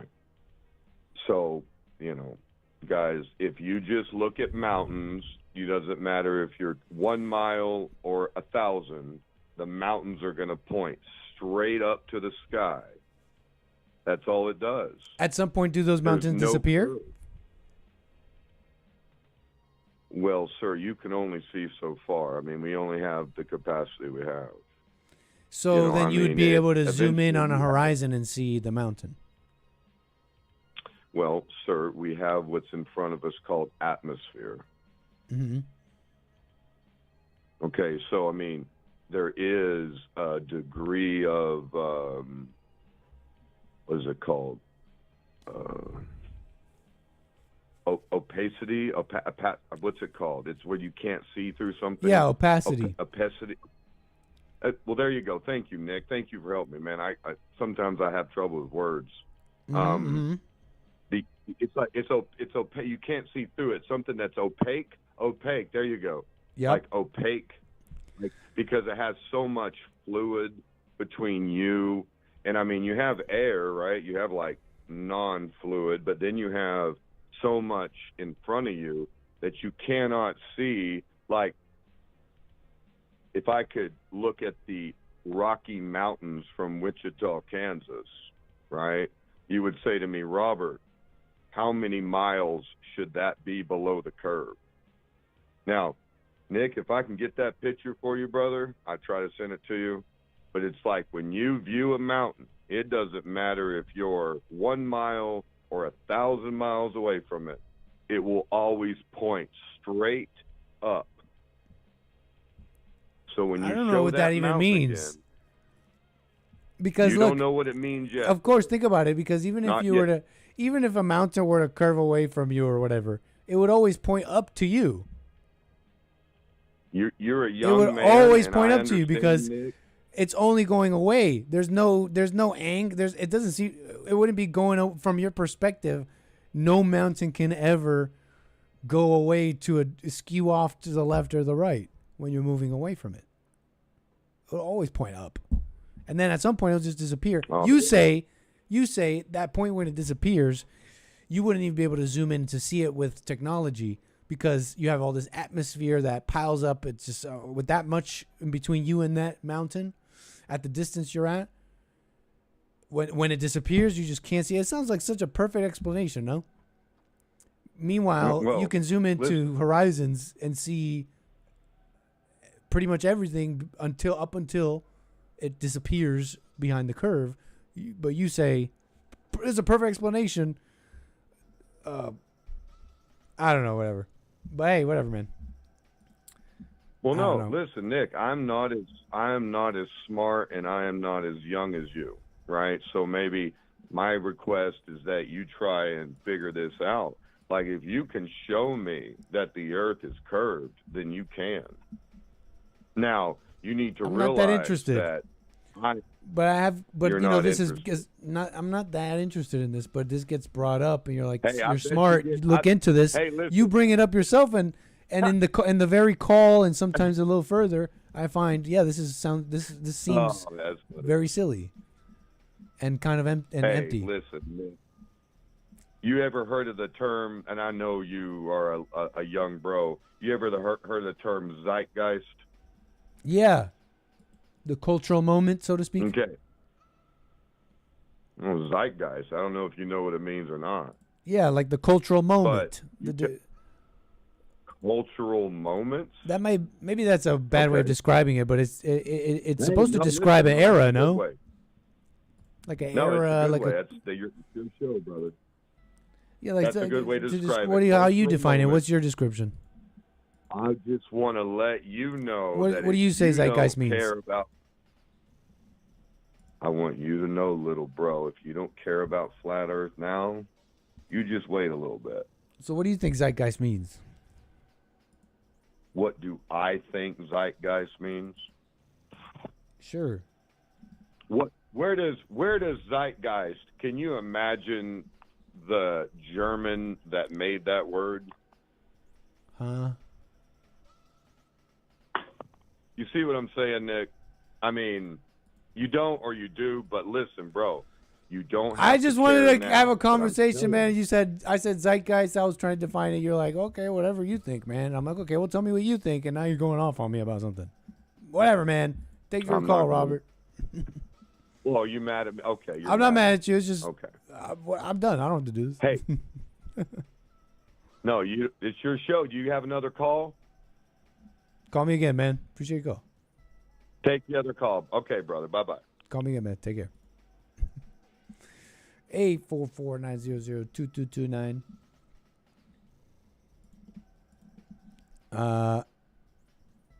Zeitgeist is good. Documentary part 1 anyway. Isn't that is that about a killer? The Zeitgeist killer? Oh no, I'm thinking of Zodiac killer. My bad. Zeitgeist. The defining spirit or mood of a particular period of a history as shown by the ideas and beliefs of the time. So trends. Oh, everyone's talking about flat Earth. Nick, get with the zeitgeist. So people are dumb. Who cares? Yeah, concepts and ideas rip through populations. That's what happens. It's happened all the time. Some simpler and more captivating than others, but it's the same mechanism. it rips through a population like a virus, like an idea, and it goes through and it captivates some, and others are like, okay, this is stupid. But then you have your group of people who get captivated by it, and then the people who can peddle that can keep an economy going, a little flat Earth economy. Let me take a bunch of old ideas. People have been doing it for a long time. They called it occult books. This is my opinion. This is my personal conspiracy theory. They call it occult books. Those keys of Solomon, the occult books of whatever. It was just a smart guy or a couple of smart guys who took old writings and different things and kind of pieced together their own little story, which deals with some facts and some truths. Because look, you sit down and quote the Bible, you're going to say a whole bunch of facts. You're just going to say a whole bunch of quote unquote true things. I don't know if you're speaking from the truth, being of it, but that's what happens. You get these people, they're somewhat smart, they have some sort of idea and mastery of their time period and their age, and got a grasp of what people think, and they're kind of smart, they're kind of good at marketing, kind of like the Sydney Sweeney ad. It's like, what will go viral right now? I know. Let's lean into white identity, good genes, Sydney Sweeney, Trump world, right? Everybody get the last few years. Come on, guys. It's like if you really look at it that way, it's like, duh, marketing genius, call it what you want. High verbal IQ Jews, just making an ad. They got you basically, like, and they pushed your buttons. They got you. Same thing. That's before the internet and marketing and ads and TikTok and Reels. There were books, and so that's what they did. They put these esoteric books and put these like information, and there's a lot of facts, and probably some of those facts might even improve your life. Hey, but that's all they did. They just got some information, and then they went viral, and then the virality created a group, and then the group brought in money, and now you got a cult. You got like a cult, and the whole world is a cult. Everybody's part of like their own kind of cult thing, and I think the bigger you get, the cultier it is. Christianity. Think about your average Christianity.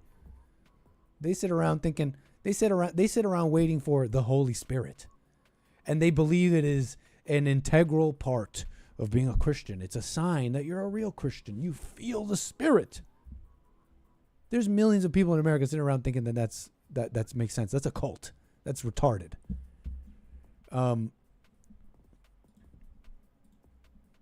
But anyways,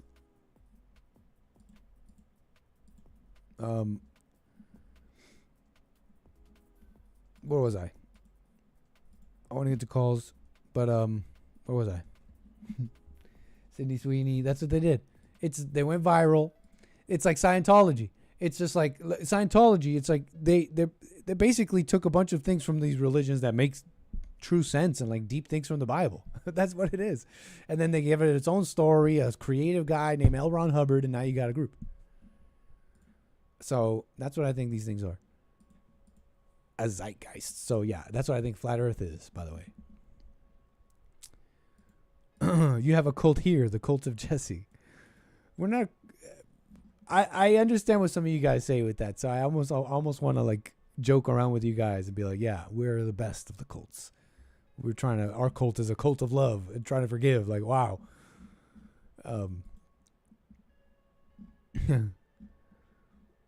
So let me get to, I think, Dave. Hey, hello. I think we got Dave on the air. How you doing, sir? I'm actually doing remarkably well. How are you? All is well, Dave. Appreciate your call. And where are you calling from? I'm calling from Denmark, South Carolina. Well, we got South Carolina in the house. Welcome, sir. Go ahead. Oh, I just wanted to ask your opinion on railroads. Railroads? They're freaking awesome. Like trains. Why do you ask that? That's what I'm talking about, man. I mean, just saw your life, wanted to know your opinion on railroads. I mean, just thinking out loud here, I don't know if I've ever been asked such a question, but how can you arrive to anything else other than they're freaking awesome? Steel, moving stuff around, freaking energy, conversion, converting energy. Yeah, sweet. I'm down with it, man. You like trains? Sweet. I love trains. Why do you love trains? Well, I just really love researching the history about them, and especially finding out how various different types of locomotives work, mainly steam locomotives. I bet you that fits very well with Men's History Month. Are you familiar with Men's History Month? I am not. Are you familiar with White History Month? No, I'm not familiar with that one either. You don't even know about White History Month? Okay, July is White History Month. We just got finished with White History Month. We're in August, which is Men's History Month. Jesse Lee Peterson started White History Month, by the way. Every July, man. Who that is. You don't know who Jesse Lee Peterson is? All right. Hey. No, I've been tapped out for the last 3 years just researching trains pretty much. And so you just found my show randomly? Yeah. Well, shout out to you, sir. Happy Men's History Month. Can you tell us one thing? What makes trains so amazing? Tell us a little bit more. Tell us one reason what makes trains so amazing. Oh, they're freaking amazing. They basically run the backbone of America's economy right now. I'm not sure what percentage, but most of the intermodal container shipping gets done with railroads in various different capacities. Railroads just turned 200 years old in Britain with the opening of the Stockton and Darlington Railroad in 1825. And going to come up to another big anniversary with the first railroad in North America. Well, first steam locomotive in North America in 2029. That was when the first one ran in South Carolina. Then it exploded after 6 months of operation. So the locomotive world is an alive, breathing, continuous thing that's even improving further? Like there's more railroads than ever kind of thing? Not more railroads than ever. Over the years, there's been a lot of railroads that have been completely abandoned. Especially one that I can think of to my knowledge is the Chicago Great Western that was bought out by the Chicago Northwestern and then completely abandoned. There's a lot of various industrial railroads that were in mine to port operation when the mine closed down, the railroad went away. So there's not as many locomotives as as many railroads as there used to be. But locomotive technology is actually increasing. There are now hydrogen locomotives, I believe, that are trying to be put into service. And of course, everyone's trying to electrify and make better electric locomotives, even though that's a technology I was going to ask that's been next. around since about 1899. Really? Electric locomotives in 1899? Yes, actually. That's There incredible. might have been earlier. To my knowledge, the first main use of electric locomotives was in the tunnel under Baltimore, which no longer runs electric locomotives. But the first electric system, to my knowledge, was the City and South London Railway in 1899 when they had their electric locomotives, and the Liverpool Overhead Railway of 1897 with their electric multiple units. In automation... electric trains have been... Sorry, what? Oh, no. Go ahead. I wanted to ask about automation. Is that something in the locomotive world? Are you familiar with that at all? And is that something I hear that about, for example, in trucking? There's going to be self-driving trucks, etc.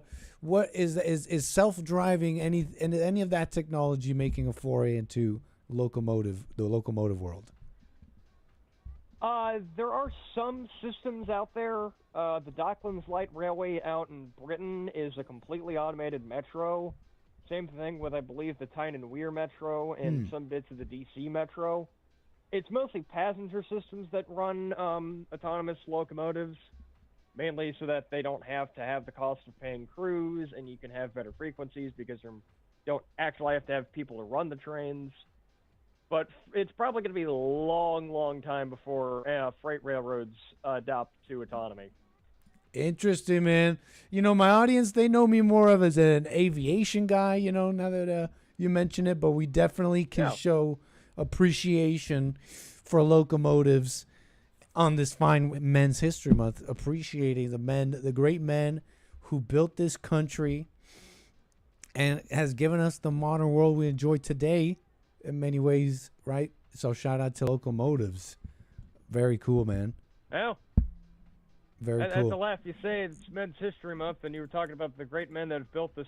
Yeah, what do you think country, about the that? only thing I can think of is, well, the first thing that popped into my mind was Henry Flagler, the guy who tried his hardest to build a railroad down to Key West, Florida. Mm-hmm.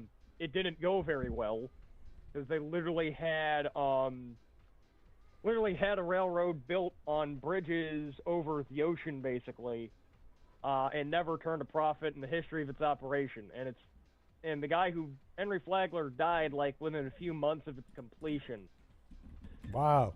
Many men died building these things, huh? The bridges, yes, call quite it a lot. anything, pretty much anything. These big buildings, bridges, and railroads, it was a lot of human cost, huh? Men, specifically. Yeah, there was insanely a lot of human cost. There was one line out in Colorado known as the Silverton Branch that the work camp where everyone lived building the railroad had to be a mile away due to the sheer amount of dynamite they were using blasting the rock away to go through a cut, and boulders still landed in the work camp. Wow. What an amazing Yeah, call. that's the Sorry. railroad. Oh, no, that's the railroad that they literally blasted through a cliff to build. It's Mhm. still around today, which is pretty neat. What an amazing call for Men's History Month. A total fresh person, not even familiar with Men's History Month or White History Month, and calling in and giving us an amazing Men's History moment there. Henry Flagler and other things. So I got to say thank you, Dave. I appreciate you making it happen like that on Men's History Month. You're welcome. Like I said, I didn't know anything about Yeah. History Month. Can I didn't ask know you what a you lot think about about? railroads. You know what? By the way, can I ask you what you think about a White History Month and a I mean, really, and a Men's History Month? Do you think mean, they're really, we necessary? should What do you have think a, about having that? Really, I think we should have a Veterans History Month because in the United States, veterans only get a day, and they're the people who practically built Mhm. this country. So you see a I need. don't really have an opinion on.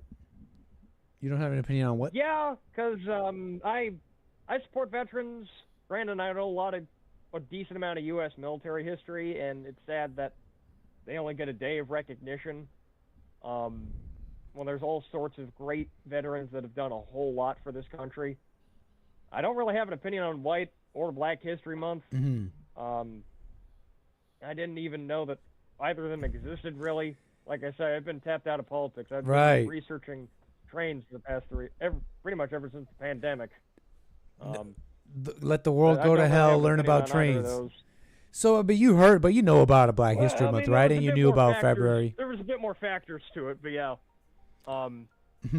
Say it, come again? I'm saying, but you know about Black History Month. You're familiar with that, and it sounds like you agree somewhat on this notion that you do appreciate the men that made the country, for example. Do you see that kind of history, all that knowledge and history of that world is being lost? Do you find that to be happening at all? And not even just lost, but even like taught wrong, like false histories being taught about these things. Do you agree with that?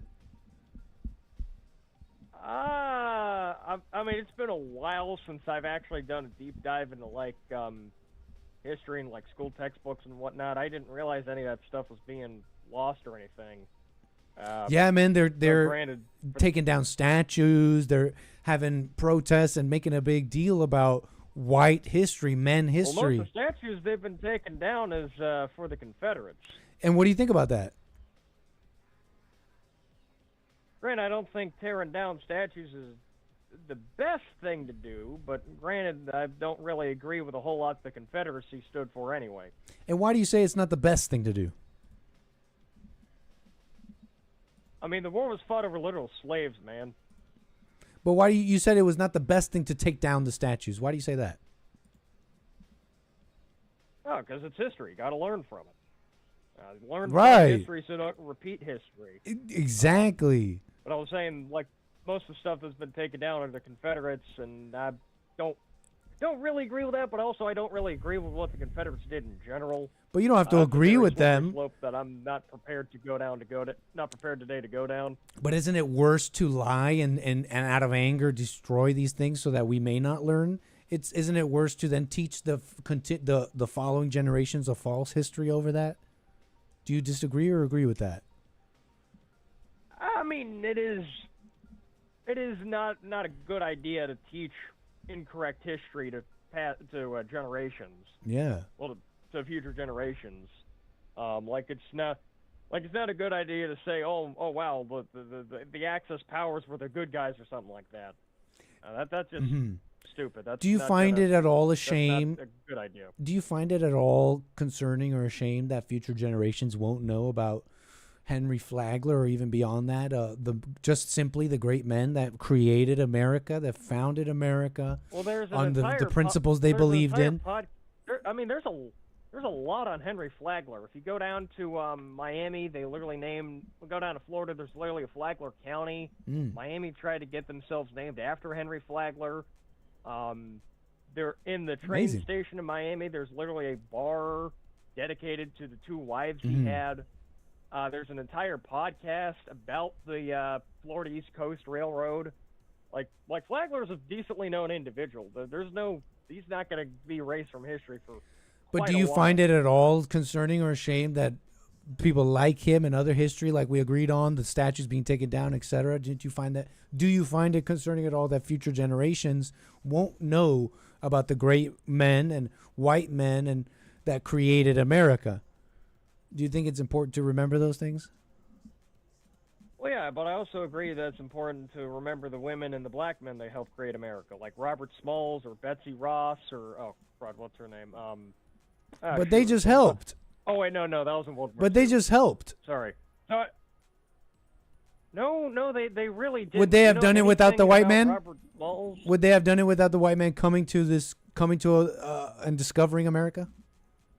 Well, yes, but the slaves and the women came with them, and they Right. did a lot of the work, especially in the early days. When Not there all the wasn't work. A lot of people here. Not all the work. Come on, there were a lot of white workers from the beginning of the country. Let's be real. Like you said, they died in the railroads. They died in the building all the stuff.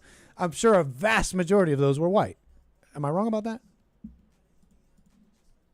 Yes. I'm wrong about that? Yeah, primarily in the South, slaves built the railroad before the Civil War. Chinese and Irish immigrants helped build the railroads in the rest of the country. There wasn't a whole lot of white men that were dying building the railroads because they were the people funding these things. But white men died in some other railroads. We're talking about a big country.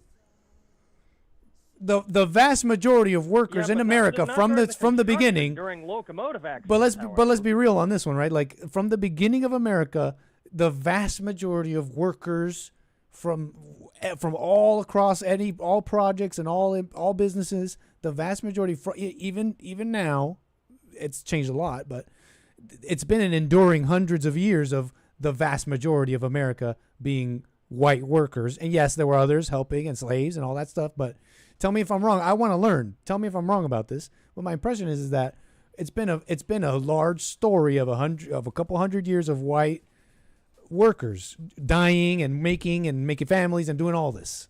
Tell me if I'm wrong with that impression. I want to learn. I mean, you're both wrong and you're both right. I'm not I rest my really case. invested in the history of the workforce. Because, yes, there were a lot of white men that died. However, there were a lot of slaves, both black and Native American slaves, that also died a lot during the workforce back in the 1800s. And they together made an amazing country. Do you agree? Yes, I do believe. And we that should America remember is a that. good country. They together Yes, with but the we should white also man did it. remember all of the history, not just some of the history. I know, but we do that. We do that all the time. They got Black History Month. They got all these other history months.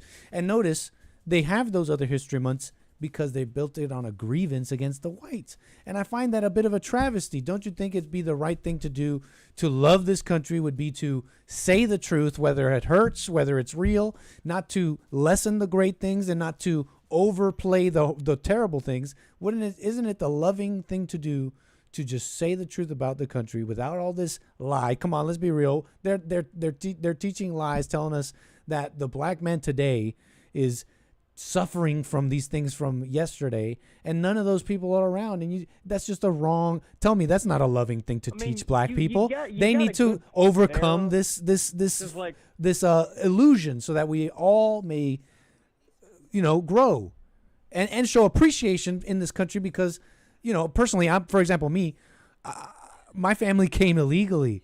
And I was born here, and I do have a citizenship. I think it's a little interesting how I got it. But that being said, it's not because of that I'm about to say this, but knowing this history of how I got here, yet still show appreciation. And I love saying Happy White History Month to people, not because I want to say white people are better, but because I'm showing appreciation about the people who created this country. And it's just a fact. And it's also a fact that those people are getting major hate, and their descendants are getting major hate that they shouldn't. What do you think about that? I mean, that was a lot. I do agree that there shouldn't. Well, granted, I do agree that white people shouldn't get hated just because they're white, but I also agree that black people shouldn't get hate just because they're black. Indian people shouldn't get hate because they're Indian, so on and so forth, etc. Whatnot. Yep. But honestly, I don't think we should have a Black or White History Month, because I think we should just have a general U.S. History Month where we celebrate everyone that helped contribute to America. You know what? I've been asking, and somebody I know has been asking a lot of white people that question, and they pretty much all agree. They don't really want a White History Month. They all kind of think like you. We should just be equal. We should just be in America. We shouldn't be divided in that. And I find that is cool. I don't think that's a bad thing.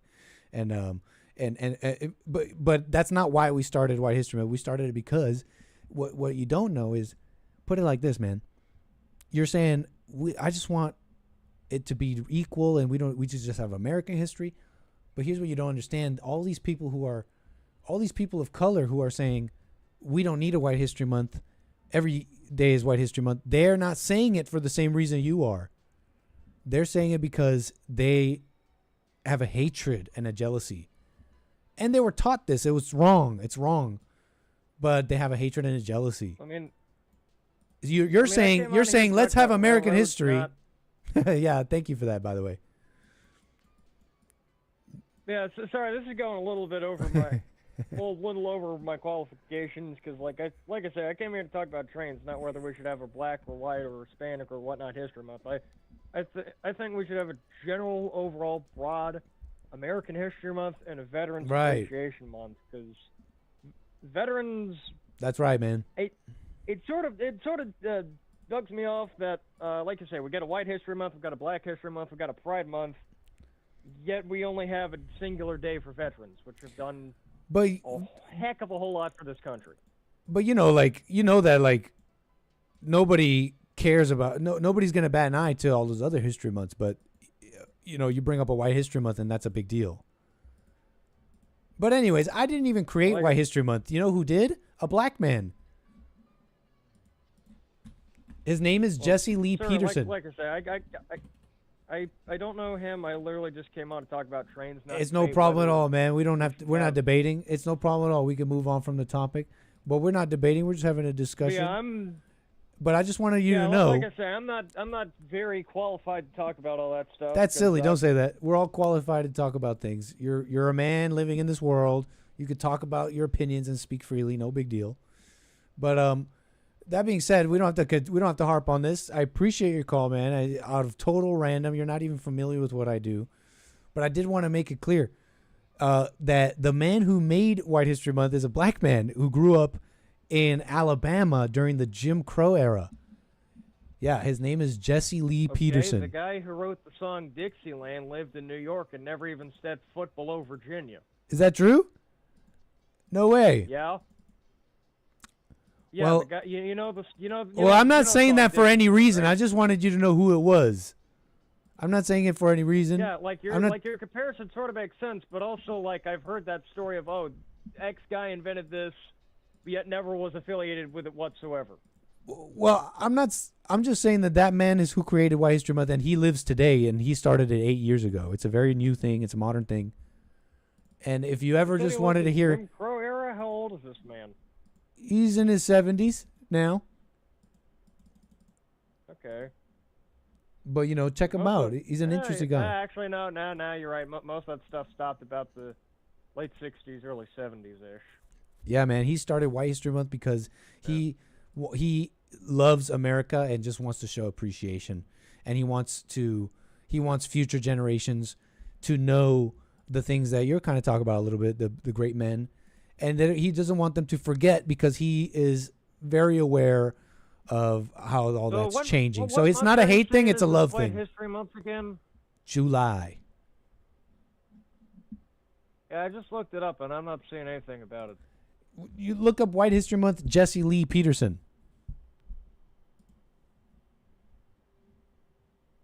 And you'll see what I'm talking about. But yeah, every July is White History Month, sir. But man, I appreciate you calling in and checking out my channel. I'm live Monday through Friday. We take calls and we do a whole bunch of topics ranging from politics, culture, what's going on inside of us, and all that kind of stuff, man. Thanks for tuning in, Dave. Right? Oh shoot, you're right about that. Yeah, all right, sorry. Yeah. Name's Dave. Like I said, I know more about trains than I do Black and White History Month.